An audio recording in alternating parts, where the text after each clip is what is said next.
السلام علیکم۔ Amazing quotation. جانے کیا مجھ سے یہ زمانہ چاہتا ہے، میرا دل توڑ کر مجھے ہنسانا چاہتا ہے۔ جانے کیا بات جھلکتی ہے میرے چہرے سے کہ ہر شخص مجھے آزمانا چاہتا ہے۔ زندگی اتنی دکھی نہیں کہ مر جانے کو جی چاہے، بس لوگ دکھ اتنا دیتے ہیں کہ جینے کو دل نہیں کرتا۔ اگر محبت کر کے خوش رہنا چاہتے ہیں تو محبت کسی انسان سے نہیں، اپنے اللہ سے کریں۔ تنقید سے پہلے تحقیق، الزام سے پہلے ثبوت اور اختلاف سے پہلے دلیل رکھنا اعلیٰ شخصیت کی علامت ہے۔ رشتوں کی رسی تب کمزور ہوتی ہے جب انسان غلط فہمی میں پیدا ہونے والے سوالوں کا جواب بھی خود ہی بنا لیتا ہے۔ غربت انسان کو اپنے ہی شہر میں اتنا اجنبی بنا دیتی ہے کہ اپنے لوگ بھی پہچاننے سے انکار کر دیتے ہیں۔ لوگ کہتے ہیں بھائیوں میں دوریاں اور نفرتیں پیدا کرنے میں خاص کردار ان کی بیویوں کا ہوتا ہے۔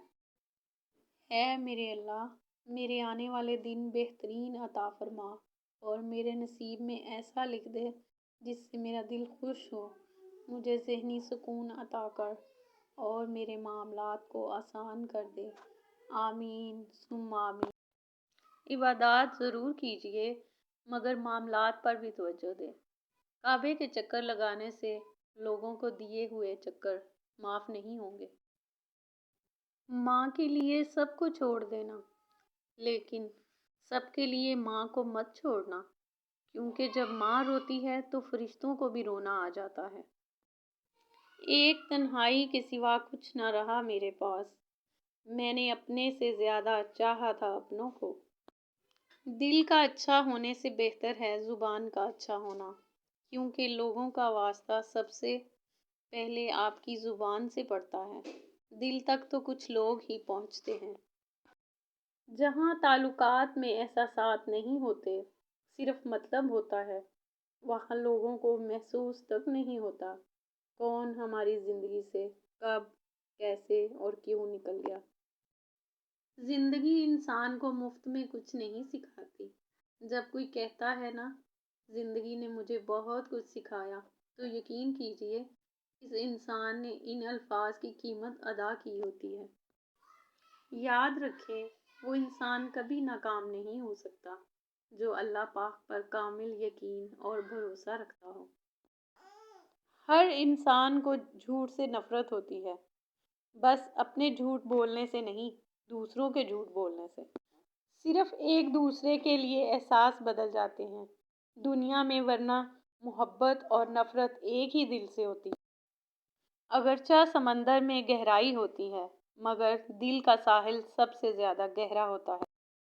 بہت احتیاط کیجیے، آپ کے بچے نصیحت کو نہیں، آپ کے کردار کو اپنائیں گے۔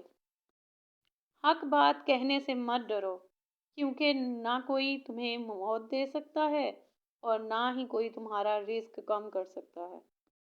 کچھ تکلیفیں ہمارا امتحان لینے نہیں، بلکہ اپنے ساتھ جڑے لوگوں کی پہچان کروانے آتی ہیں۔ اپنی غلطی کا اعتراف کر لینا ایک بہترین خصوصیت ہے۔ اس سے نفس میں عاجزی پروان چڑھتی ہے اور تکبر کمزور ہوتا ہے۔ اگر لوگوں کو عزت دینا اور معاف کرنا تمہاری کمزوری ہے تو تم دنیا کے سب سے طاقتور انسان ہو۔ Hope you like the video.